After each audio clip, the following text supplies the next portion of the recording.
Hello दोस्तों। तो कहानी की शुरुआत में हमें दिखाया जाता है न्यूयॉर्क शहर, जहां हमें एक नर्सिंग होम दिखाया जाता है। यहाँ लोगों को स्पेशल ट्रीटमेंट दी जाती है जिससे वह लोग अपनी डिप्रेशन से बाहर निकल सकें, चाहे वो डिप्रेशन किसी फिजिकल या किसी मेंटल प्रॉब्लम के कारण ही क्यों ना हो। वहाँ हमें एक सैम नाम की लड़की दिखाई जाती है जिसको कुछ समय पहले ही temporary ill cancer patient declare किया गया था। इसके पास काफी कम समय बचा था और वह अपने साथ अपनी कैट को भी रखती थी जिसका नाम था फ्रोडो। वो काफी समय से सैर भी नहीं गई थी। यहाँ का हेड रॉबिन यहाँ के सभी पेशेंट्स को थिएटर दिखाने के लिए लेके जाने का फैसला करता है और सैम भी इसी शर्त पर मानती है कि उसे सिटी में उसके फेवरेट रेस्टोरेंट में पिज्जा खाना है। फिर अगले दिन वह सभी रॉबिन के बनाए प्लान अनुसार मैनहट्टन जाते हैं और वहाँ थिएटर में चले जाते हैं। वहाँ सैम का मन नहीं लग रहा था, इसलिए वह वहाँ से एक शॉप में चली जाती है और अपने खाने के लिए कुछ चॉकलेट्स खरीदती है। फिर हम रॉबिन को देखते हैं जो फोन पर किसी से बात कर रहा था। वो सैम को कहता है कि हमें यहाँ से जल्दी निकलना होगा क्योंकि उसे लग रहा था कि शहर में कुछ तो गड़बड़ है। फिर सैम उसे पिज्जा खाने के लिए बोलती है, तब रॉबिन उसे मना कर देता है और कहता है कि इस सिचुएशन के चलते मैं तुम्हें पिज्जा भी नहीं खिलवा सकता। फिर सैम उदास होकर बस में बैठ जाती है। फिर थोड़ा आगे बढ़ने पर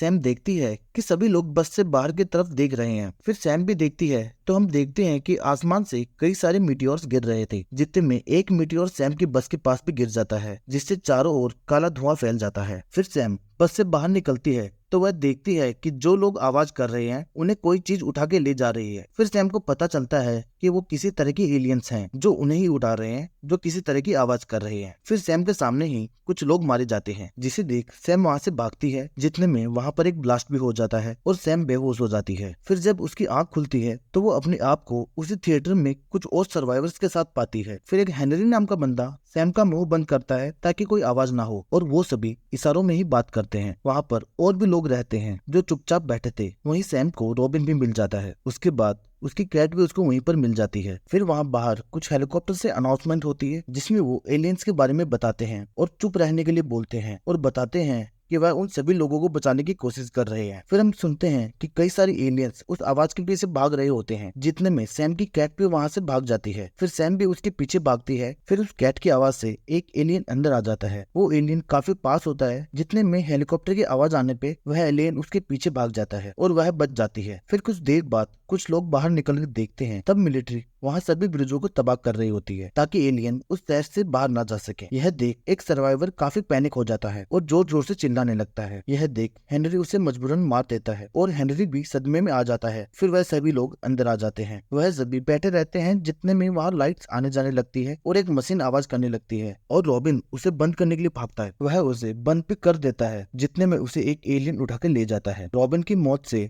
सैम सदमे में आ जाती है। फिर वह अगले दिन अपनी कैट के साथ बाहर निकल जाती है। फिर वह एक स्टोर से खाने का सामान लेती है और एक फाउंटेन में बैठकर कुछ बच्चों के साथ खाना खाती है। तभी एक अनाउंसमेंट होती है कि वह एलियन पानी से डरते हैं और पानी में तैर भी नहीं सकते और सरकार उनको बचाने के लिए कुछ बोट भेज रही है। हेलीकॉप्टर की इसी आवाज के कारण वह एलियन उनके पीछे भाग जाते हैं और सैम उन बच्चों को लेकर उसी तरफ निकल जाती है जिस तरफ बोट रहती है। तभी सैम देखती है कि वहाँ और भी लोग हैं जो उसी तरफ जा रहे हैं। फिर वह उन बच्चों को भी उनके साथ भेज देती है, पर सैम उन लोगों के अपोजिट डायरेक्शन में जा रही होती है, जितने में वहाँ एलियंस उन सभी पर हमला कर देते हैं और सैम भी अपनी कैट से बिछड़कर वहाँ से बचकर निकल जाती है। सैम कहीं पर आराम कर रही होती है, तभी वहाँ वह कैट भी आ जाती है और सैम की मुलाकात एरिक नाम के बंदे से होती है। फिर सैम बारिश का फायदा उठाती हुई उससे बोलती है कि तुम्हें किस तरफ जाना चाहिए, पर वह फिर भी सैम के पीछे आ जाता है। फिर एरिक सैम से पूछता है कि तुम शहर की तरफ क्यों नहीं जा रही हो। फिर सैम कहती है कि उसे शहर में उसके फेवरेट रेस्टोरेंट में पिज्जा खाना है। यह बात सुनकर एरिक को भी अजीब लगता है। फिर भी वह सैम के पीछे पीछे उसके घर तक आ जाता है। वहाँ सैम उसकी घर की चाबी ढूंढ रही होती है पर उसे वो नहीं मिलती है। फिर एरिक बिजली की आवाज का फायदा उठाकर उस दरवाजे को तोड़ देता है और वो दोनों अंदर चले जाते हैं। वहाँ पर आराम करते वक्त वह एक दूसरे को अपने बारे में बताते हैं और सैम उसको बताती है कि उसके पिता उसे बचपन में यहाँ पिज्जा खिलाने लाते थे और इसी के कारण उसे वहाँ पिज्जा खाना है। फिर अगले दिन सैम एरिक को बिना बताए वहाँ से निकल जाती है और एक जगह लाइब्रेरी से कुछ किताबें पढ़ती रहती है, जितने में पीछे से एरिक भी आ जाता है। फिर वह बहस कर रहे होते हैं, इतने में सैम से कुछ किताबें गिर जाती है। फिर एलियन के आने से पहले ही वह वहाँ से भागकर एक बिल्डिंग में जाने की कोशिश करते हैं, पर उस बिल्डिंग का दरवाजा किसी किताब के कारण जाम हो जाता है। बड़ी मुश्किल से वह उस गेट को खोल देते हैं, पर आवाज से वहाँ एलियंस भी आ जाते हैं। एलियंस की तादाद बहुत ज्यादा थी, पर किसी न किसी तरह से वो दोनों वहाँ से बचकर एक सबवे स्टेशन में चले जाते हैं। उनके पीछे एक एलियन भी आ जाता है। उससे बचने के लिए सैम और एरिक सबवे में भरे पानी में चले जाते हैं। जैसे जैसे वो आगे बढ़ते हैं उसी तरह पानी का लेवल भी बढ़ रहा होता है। यह देख एरिक बहुत डर जाता है, तो सैम उसे हिम्मत देकर आगे बढ़ने के लिए कहती है, जितने में उनकी आवाज आवाज सुनकर वह एलियन उनके पीछे दौड़कर आता है और उससे बचने के लिए वह दोनों पानी के अंदर चले जाते हैं। वह एलियन भी उनके पीछे पानी के अंदर आ जाता है, पर पानी में सांस न लेने के कारण वह एलियन मर जाता है। फिर वह दोनों भी पानी में तैरते हुए एक चर्च में आकर निकलते हैं। तब हम देखते हैं कि इतनी मेहनत करने के कारण सैम की तबीयत बहुत ज्यादा खराब हो जाती है। फिर सैम के लिए एरिक दवाएं लेने के लिए निकल जाता है। फिर वह मेडिकल में जाकर दवाएं भी ले लेता है, जितने में सैम की बिल्ली भी वहाँ आ जाती है। फिर वह दवाएं लेकर वापस लौट रहे होते हैं, जितने में रास्ते में उन्हें कुछ एलियंस भी मिल जाते हैं और उनसे बाल बाल बचते हुए एरिक सैम के पास पहुंच जाता है और उसे दवाएं दे देता है। काफी देर बाद सैम को होश आता है। तभी सैम उसे बताती है कि कैंसर होने के बाद उसने कहीं आना जाना भी छोड़ दिया था और अब उसका कोई मकसद नहीं है, उसे सिर्फ अपने पिता के फेवरेट रेस्टोरेंट में पिज्जा खाना था। फिर अगले दिन वह दोनों वहाँ से निकल जाते हैं। फिर आगे चलने पर उन्हें वह रेस्टोरेंट मिल जाता है जो कि पूरी तरह जल चुका था। फिर एरिक उसे दूसरी बिल्डिंग में बिठाकर उसके लिए एक रेस्टोरेंट से एक पिज्जा ढूंढकर ले आता है, जिससे सैम काफी दिनों बाद इतनी खुश दिख रही थी। उसके बाद वह दोनों पिज्जा को एंजॉय करते हैं। फिर सैम की भी जीने की आस बढ़ जाती है। फिर वह एक खिड़की से बाहर देखती है तो वहाँ एक आखिरी बोट उन सभी बचे हुए लोगों को लेकर जा रही थी। उसके बाद सरकार उस शहर को तबाह करने वाली थी ताकि वह एलियन भी मर जाए। फिर सैम एरिक को अपना येलो जैकेट दे देती है और ठान लेती है कि अब वह उन दोनों को निकाल कर ही रहेगी। आगे चलने पर